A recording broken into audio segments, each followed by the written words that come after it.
Alright, today I'm sharing with you my Cryo Archive guide, which can help you with any of the following: understanding how the map works, how to open every vault, and how to find and kill the compiler, aka the final boss of the Cryo Archive map. If you want to skip ahead in the video to any of those sections, feel free, and if you find the guide helpful in any way, let me know by clicking the like button, which I appreciate, especially because I wanted to take my time with this guide and not rush it out the door. Alright, how the map works. First of all, Cryo Archive is almost a 100% symmetrical map with an imaginary line going across the map horizontally. When you spawn into Cryo Archive, the first few minutes or so are almost always going to play out the same way. You're going to spawn into a small area, move forward a little bit towards the next available room, and in there you're going to find a bunch of UESC robots with more spawning in. You and your team should go there and start killing them all. While doing that, you should take note of this in the top right corner of your HUD. That meter is showing your team's current security clearance level. What is security clearance? It basically dictates what doors all across the map you and your team will and won't be able to open. For example, see how this door right here has a big number 2 right next to it? That means you or anyone on your team can only open that door if you have security clearance level 2 or higher, again, which is displayed in the top right corner of your HUD. If your clearance is high enough, you can open the door. If it isn't, you can't. And again, there are doors like that literally all over the Cryo Archive map, so building up your security clearance is very important. So, how do you get more security clearance? Well, there are a few ways. High-level UESC robots like this one, you know, the guys with the purple shield? Those beefy robots are guaranteed to drop 1 security clearance after you've killed them, so check their bodies and remember to grab it. Outside of the big purple shieldy guys, regular UESC robots also have a chance to drop a security clearance when they die. Again, a chance, not guaranteed, so especially early on when you just spawn into Cryo Archive and you're killing a lot of robots, make sure to check all their bodies for additional security clearance just in case. You can also find them just laying around the map on tables or in random corners sometimes, so be sure to just keep an eye out because you will find some randomly for sure. You can also find wide-looking PC terminals that kind of look like this, which give you the option to hack them. If you hack those terminals, they'll give you a one-time bump in your security clearance, which is great. There is a specific way to find those terminals, by the way, but I'll get to that a little bit later. Anyway, the final and quote-unquote best way of getting security clearance is by taking it off the bodies of dead enemies, aka the other teams of human players like yourself that you're bound to bump into when playing on Cryo Archive. This is without question the best way to get big chunks of security clearance all in one go, but obviously it's going to be hard because you have to kill the enemy team first. And take note, every time you pick up 1 single security clearance, your meter goes up by just 1 little bar. When you've grabbed enough that the bar becomes full, you reach a new level of security clearance, and then you'll notice that it'll take more security clearance now to reach the next level. For example, you only have to fill up 3 bars to reach security clearance 1, but it takes 6 to reach security clearance 2. Also, take extra note that if someone on your team dies and they were holding a whole bunch of security clearance, your meter will go down and you'll lose security clearance until you either revive your teammate or take it off their dead body. Definitely something to be aware of. Anyway, having a high security clearance is really important to running around the Cryo Archive map. There's a few random loot rooms you can get into, but only if you have enough clearance to open the door. Also, in order to extract out of the map, you're gonna need at least 3 security clearance, but more on that a bit later. Alright, remember a minute ago, I mentioned those terminals that you can hack and they give you a free little chunk of security clearance, and I said there is a specific way to find those. Let's touch on that real quick by talking about regular terminals. I don't really care what their actual in-game name is. To me, they are regular terminals. They're all over the map and they look like this. Stuck in the middle of a wall, unlike the hackable security clearance terminals, which again look more like PC monitors sitting widely across a desk. Regular terminals can be hacked if you have level 1 security clearance, and they're basically right there to give you free information and help you find certain things on the map. 9 times out of 10, what I use regular terminals for the most is finding those hackable security clearance terminals I told you about, which if you open your map after using a regular terminal, the hackable security terminal will appear on your map via a yellow icon like that. I also use regular terminals for finding batteries, which after using a regular terminal will appear on your map via a small white battery icon that looks like this. So, Fallout, what the hell are batteries and why do you need them? Great question, viewer with the exact same voice as me. Batteries are something that you're going to need need if you're interested in doing any of the vaults located on Cryo Archive, including taking on the compiler, aka the final boss. In a nutshell, even if you have a cryo key, which you can use to open one of the vaults within Cryo Archive, you also need to take additional steps to open each vault door other than just popping the key in. One thing that you will need for opening literally every vault door is to pop batteries into the door. So yeah, if you've loaded into Cryo Archive with the goal of doing any vault at all, you will need to find batteries. Batteries are usually found around the map in random locations, tucked away in corners or on top of tables, you name it. But yeah, by activating a regular terminal in the wall, it'll show you the location of any nearby batteries on your map with a white battery icon. Keep in mind, I said nearby, meaning activating one regular terminal isn't going to show you the location of every battery on the map. That would be crazy. It's just going to show you things that are nearby. Another important thing to understand regarding the Cryo Archive map, not all, but a lot of the rooms you go into are going to have green lasers that look like this. If you trip one of those, you're going to get hacked, and you're also going to activate red shield doors, often trapping you into whatever room you're currently in. If that happens, don't panic, just look for a small red panel somewhere in the room. Just activate that panel and you will power down those red shield doors. Just make sure you're really paying attention to those green laser tripwires, because the last thing you want to do is get accidentally trapped into a room with another team with your homies just out of reach and unable to help you. The final thing we're going to talk about in regards to understanding the map is how to extract. As I mentioned earlier, you can kind of only extract out of the map if you have level 3 security clearance. I say kind of because there's always the final extraction point at the very end of a match, which you don't really need security clearance to get to. The only problem is on Cryo Archive, the final extraction point doesn't show up on your map, which is apparently intentional by Bungie. So yeah, realistically, if you're looking to extract out of Cryo Archive before the final extraction point, keep in mind you're going to need at least level 3 security clearance to do so. If you have level 3 clearance and you're looking to extract, you're going to need to find this, an extraction terminal. Yeah, I know, a third kind of terminal that you got to keep track of. An extraction terminal can only be used if you have security clearance 3 or higher, and once you activate it, it'll power up an extraction point somewhere on the map. Basically, after using that terminal, you open your map, you find the extraction point you have turned on, and you make your way in that direction right away. Cryo Archive is a very confusing and labyrinthian map. It's definitely going to take you a few runs before you really start to know your way around, so don't get frustrated if you miss your first ever extraction. But yeah, once you activate an extraction, you got to head in that direction right away if it's your first time on the map, because if you get lost and have to backtrack, you're going to lose a lot of time. And take note that once you activate an extraction point, it has a timer, and when that timer is up, it'll vanish completely, so you got to be fast. Especially because there's no rule that says that extraction belongs to you. Any other team in the area that is closer can pretty much go to and steal your extraction if they happen to get there first. Alright, so now that you know how to navigate the map a little better, why don't we talk about how to unlock each vault. There are 7 vaults in Cryo Archive, and if you manage to open one and reach the loot room, you'll have plenty of awesome rewards to shove into your backpacks. Let's talk about how to open each one. First things first, a vault can only be opened if you have a key. Each key has a name, but the TLDR is whatever number is written on the key, that is the vault number it'll open. For example, this key says Cryo Archive 03. That means that key will open vault number 3 within the Cryo Archive map. But in addition to simply having the key, you have to do additional steps, which we'll go over for each vault now. Vault number 1 can be located here on the map. In order to open vault number 1, you're going to need the Cryo Archive 1 key, of course, but you're also going to need to bring 5 batteries with you to open the door. If you walk up to the vault door, you will see this. This is basically the vault door telling you how many batteries it currently has in it and how many more you're going to need to put into it to open the door. In this particular example, the door is telling me that it needs 3 more batteries inserted into it before it can open, as indicated by the 3 blank battery slots. And every time I put a battery in, the meter goes up by 1. When you've inserted all the batteries and used your vault key, you can finally enter the vault. Right when you enter, look around for a symbol on the wall that looks like this. It won't be that exact symbol every time, by the way, but keep it in mind because you are now going to run around the inside of the vault, which is very tight and cramped, looking for 3 different terminals that have that exact symbol on it. Basically, you and your teammates are all going to spread out and look around for those terminals, high and low. Vaults are small, so they won't be very difficult to find. Just keep scrambling around and looking, but when you do you find one, just activate it. When you and your teammates have found and activated the 3 terminals with that matching symbol, congratulations, the loot room inside the vault will now become unlocked and you can go in and grab whatever you want. Keep in mind that each vault in Cryo Archive has a guaranteed unique golden weapon. The weapon in vault number 1 is the Dervish, aka a modified version of the Burt SMG. Also in each vault is this, a small token called an AI subroutine. Believe it or not, that is the most important loot in each vault, because if you ever want to one day fight the compiler, you need to have found the AI subroutine token in vaults 1 through 6. So if you haven't fought the compiler yet, make sure that every time you enter a vault for the first time, you grab that AI subroutine and extract out of the map with it. If you manage to get it home safely, go to your codex from the main menu, then hit World,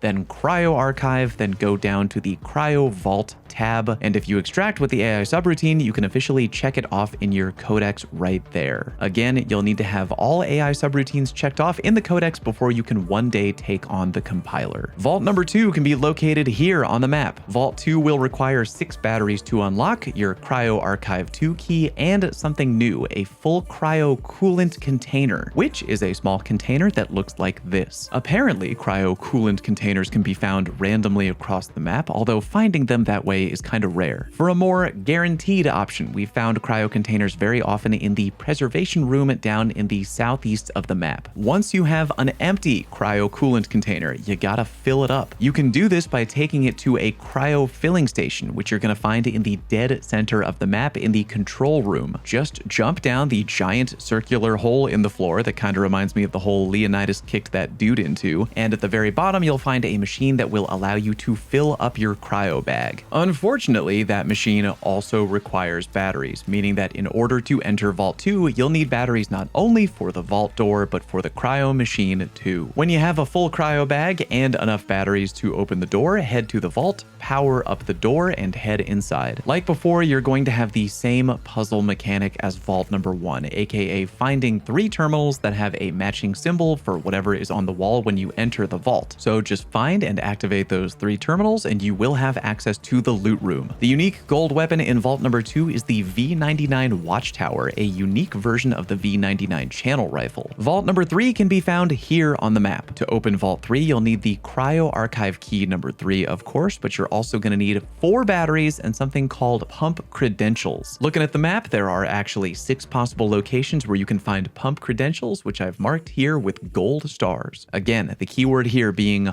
possible. If you find the correct room right away, then great. Just burn down all the UESC troops that spawn in as fast as you can so you don't get third-partied by another team. And remember, if you have security clearance level 2 or higher, when you activate a regular terminal, it can potentially show you the location of nearby enemy wardens on the map. And you can potentially use that information to help you find where the pump credentials will be, as the terminal apparently shows you the location of the pump credential warden, even though it doesn't spawn into the room until you grab the credentials. Big shout out to Scarrow for that tip, by the way, John Marathon himself. When you have the credentials, you can now head to the Vault number 3 door, put in the batteries, the pump credentials, and the key into the door. FYI, whoever is carrying the credentials will need to stand in front of the door and get scanned by the door in order for the vault to open. The loot room in Vault number 3 is accessed the exact same way as the other 2, aka the old find and activate the 3 terminals spiel. The unique gold weapon in Vault 3 is the Salt Wages, a modified version of the Conquest LMG, which is a great gun, by the way, and if you're looking for your first kill on the compiler, save that weapon, but more on that later. Vault number 4 can be found here on the map. In order to open Vault 4, you'll need 8 batteries, a full cryo coolant bag, and something called colonist credentials. To get the credentials, you'll need to head to this room on the western end of the map. In that cold and icy room, you'll notice a bunch of flying drones moving through that area every now and then. Occasionally, one will be carrying what looks like a large sarcophagus. When you see that, shoot and destroy the flying drone and then head over to the sarcophagus that has been dropped onto the floor. Searching for it should reveal a colonist DNA vial item. When you have the DNA vial, go to the east to leave the cold room area, then head up a big staircase all the way until you find a red door that looks like this. Should require security clearance level 3. Open the door and go in, and in that room there should be a terminal at the very back that you can put the vial into, which also requires several batteries to power up. After you've inserted the vial, the room will go into lockdown and you'll need to kill a few UESC robots. When enough time has gone by and the robots are dead, you can claim the colonist credentials out of that terminal in the red room. You can now leave the area and head to the Vault 4 door back in the cold cryo area. Again, whoever has the credentials will get scanned by the door in order for it to open up. The loot room in Vault 4 is accessed the same damn way as the other three, aka the old find and activate 3 terminals routine. The unique gold weapon in Vault 4 is the V85 Freetail Railgun, a unique version of the V85 Circuit Breaker. Vault number 5 can be found here on your map. To open Vault number 5, you'll need 5 batteries, a full cryo coolant bag, and something called Tranquility Credentials. Tranquility Credentials can be found in one of 2 locations, either in this room on the north side of the map or this room on the south side of the map. It is very similar to Pump Credentials and Vault number 3. Basically, you're going to grab the credentials in one of those rooms, and then the room you're in will get locked down and fill up with UESC robots. Simply kill all the bots and you'll be able to leave. By the way, if you're looking for Tranquility Credentials and you've checked both rooms and you can't find them, that means that an enemy team probably has them and you're gonna have to find and kill them. Hopefully it doesn't come to that though, but with your credentials in hand, you can head to Vault number 5 and open the door. Again, the way to get to the loot room is, you guessed it, find 3 terminals with the matching symbol that you find when you walk in and activate them. Bing bang boom. The unique gold weapon in Vault 5 is the M77 Omnipositor, which is a modified version of the M77 assault rifle. This is a really strong weapon on paper, by the way, another keeper for sure. Vault number 6 can be found here on the map. Vault 6 is notably harder than the others, by the way. If you're going to even attempt to unlock Vault number 6, make sure everyone on the team has 2 antivirus packs. Or if your team has a triage player, just give all the antivirus packs to him. You know, because if you have a triage on the team and everybody has a heal drone and he applies any kind of buff at all, that buff will be shared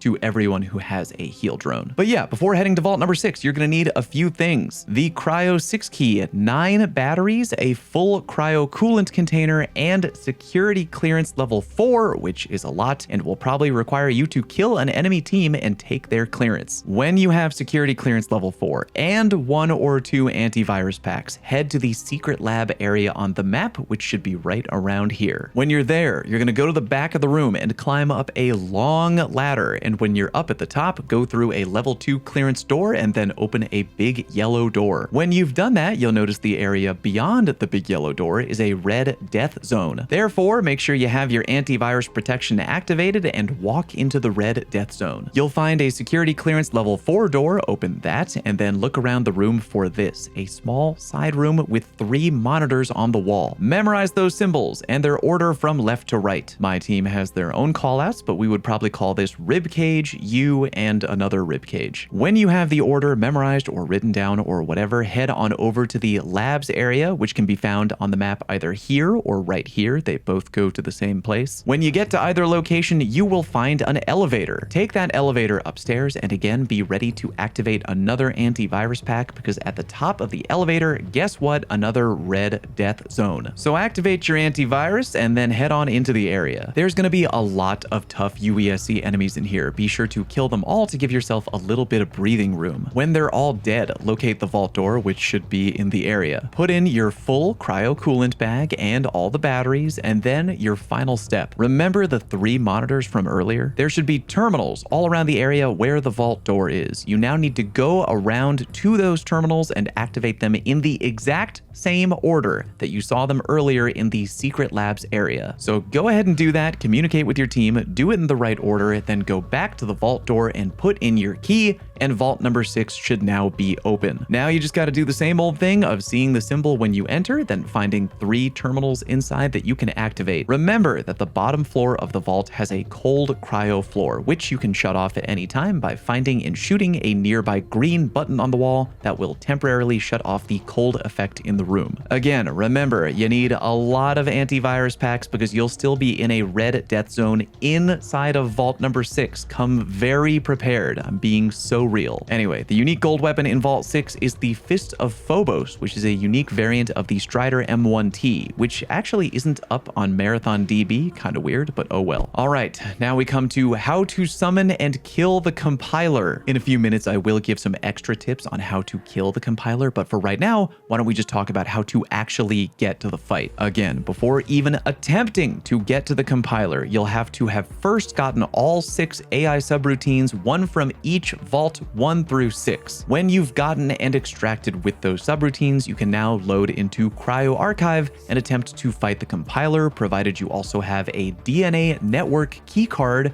which is kind of like a cryo key, but for the compiler. In addition to needing 10 batteries, which, yeah, I know is a lot. When you first load into Cryo Archive and you're in that first room where you kill a bunch of UESC robots that spawn in, take a moment, look around the room, and try and find this, a unique looking terminal that has some additional machines on either side of it. The player holding the DNA network keycard is going to walk up to that terminal and insert the keycard into the machine on the right-hand side. When you've done that, you're now going to have to wait about 45 seconds or so for that machine to do its work. Just stay alive and kill UESC robots as they continue to spawn into the area. When 45 or so seconds are up, the machine to the left of the terminal is now going to open up, and you're going to take a new item out of the terminal called a DNA sequence, which will have 4 letters on it. It is very important that you either write those letters down or just memorize them in your head. But yeah, now that you have the DNA sequence item, you're going to need to make your way across the map to any other spawn room to look for another DNA station. Again, there should be one near every spawn location on the map, so head to one of those rooms on your map that I've shown you here. When you've arrived at one, look for another DNA terminal, and now you're going to take that DNA sequence item you were given earlier and you're going to put it into the machine on the left of the terminal. When you do that, you need to look around the entire area for small little screens that look like this. They should have a white background with a large letter on it. Remember earlier when I told you to remember the exact 4 letters that were on the DNA sequence item you got? Well, this is why. You want to go around the room and activate the letter terminals in the exact same order that the letters appeared on the DNA sequence item. When you've done that, go back to the DNA terminal and you're going to grab a new item, a command DNA vial. With that item in hand and with security clearance level 4, which again is a lot and will probably require you to find and kill an enemy team, you can now head towards the elevator that you took up for vault number 6, which again, reminder, you can access either here or here. Both points will work. When you've taken the elevator up to the top, you should again be sure to use an antivirus pack, because once you get off the elevator, you'll be entering a red death area that will hurt you badly if you're not protected by an antivirus. Once again, kill all the enemies in the area, including the tough gold-shielded robot. When they're all dead, run around the area until you've found a wide set of double doors that look like this, along with a terminal directly to the left of those doors. That terminal will need 3 batteries in order for your team to open the doors, so put 3 in, touch your hand to the touchpad, and open the doors. In the corner of that room, you'll find a weird-looking machine that looks like this. Simply insert the command DNA vial into that machine, wait a few moments for the machine to do its thing, and when it finishes, it'll open up and you can grab command credentials. You can now look around the area for the Vault 7 door, which should be nearby a few tick nests. The door will require 7 batteries to be powered up, so dump your batteries in and then let the machine scan whoever on your team is holding the command credentials, and you can now finally enter Vault number 7, aka the way to go for the compiler fight. On the way to the fight, you'll be going through what I can only describe as a jumping puzzle. Don't worry too much about getting lost though, you really just have to go up and right. There will be a lot of ticks that randomly spawn in the area and attack you, but yeah, you can either shoot them, knife them, or ignore them, but keep heading up and keep taking a right turn whenever you can. That's really it. Eventually, you'll reach a room that kind of looks like this. When you're there, congratulations, you can take a breather for a minute or two and loot the area to prepare for the compiler fight, because there will be loot there, meta items, ammo, etc. Okay, now before walking through the final door into the airlock and the next room where the fight with the compiler will immediately begin, why don't we talk about how the fight is going to go down. Basically, the compiler is going to float around the room and take aggro against whoever is nearby. He's going to be shooting these small green orbs at anyone and everyone. If it's your first time fighting the compiler, I recommend putting just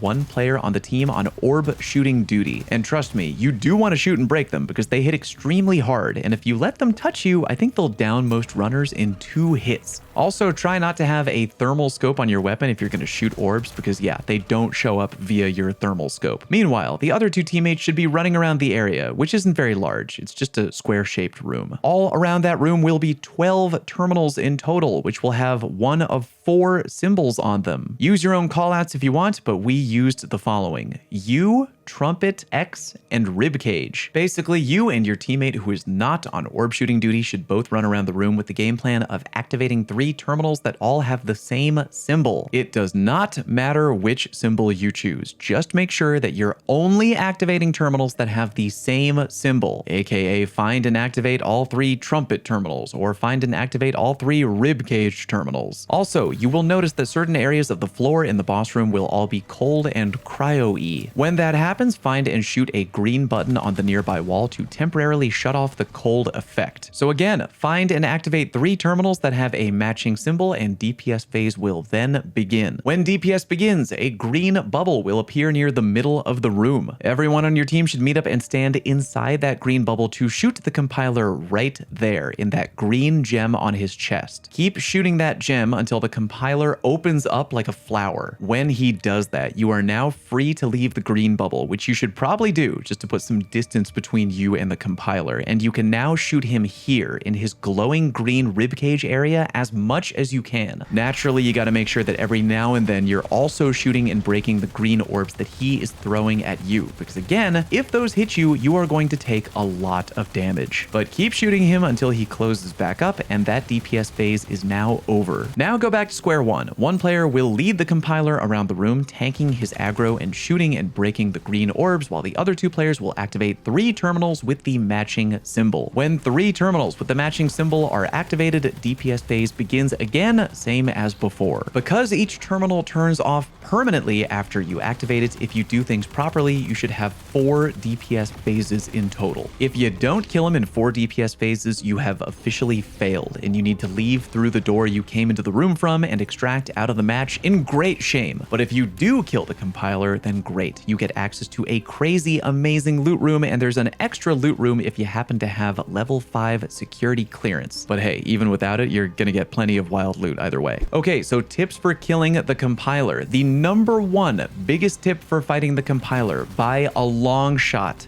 bring EMP grenades. You don't need a ton of them. Even 1 or 2 will help tremendously. Basically, when you've shot the compiler in his little chest gem and he opens up like a flower, right when he's done that, back up out of the green bubble and throw an EMP grenade directly at his body. That is it. Yes, a painfully stupid and easy tactic that will yield a metric butt ton of results, I promise you. You see, when you tag the compiler with an EMP grenade, he will apparently move towards you a little bit slower, but more importantly, you will greatly reduce the number of green orbs that he will shoot at you and your teammates. Meaning, of course, you'll now have more time to shoot and damage him as opposed to wasting time shooting and breaking those dumb green orbs. I cannot tell you how much of a difference this made the first and second time I fought the compiler. The first time I tried to fight him, we had 0 EMP grenades and we failed. The next time I attempted to fight him, we brought EMP grenades and took him down almost immediately at the beginning of the second damage phase. Do not sleep on EMP grenades in the compiler fight. They are extremely good. Another thing I recommend is bringing a gun with a big magazine. One I recommend hardcore is actually the unique gold weapon that you get from completing vault number 3, the unique machine gun called Salt Wages. Its unique ability is that every time you kill an enemy, you'll overflow the mag a little bit more. I brought this gun with me to fight the compiler and used it early on to kill UESC robots whenever I could. Then by the time I reached the compiler, my mag had blown up to a ridiculously big size. I hit the compiler with an EMP grenade and then mag dumped him like crazy without needing to reload for a laughably high amount of damage. The final tip is, right when the compiler opens up like a flower, directly after hitting him with an EMP grenade, everyone should turn around and run away from the compiler just a little bit to put a little extra distance between you and him. So again, the TLDR for when damage phase begins. 1, go in the green bubble and shoot him until he opens up. 2, when he opens up, throw an EMP grenade at him. 3, turn around and immediately run maybe like 20 20 or 30 meters back. 4. Shoot the Christ out of his green ribcage. If you follow those steps, I promise you will do fine. Oh, and when the compiler is dead, keep in mind you don't have to scramble down back to the map in order to extract out. After you've looted the loot room, there should be a loot terminal just nearby that you can activate, which will then give you an extraction point literally right there in the middle of the loot room. So loot till your heart's content, because you got plenty of time to get out of there with a guaranteed extraction point just for you. If you found this guide helpful in any way, please do me a favor and hit the like button and share with a bud. Thank you very much for watching. Peace.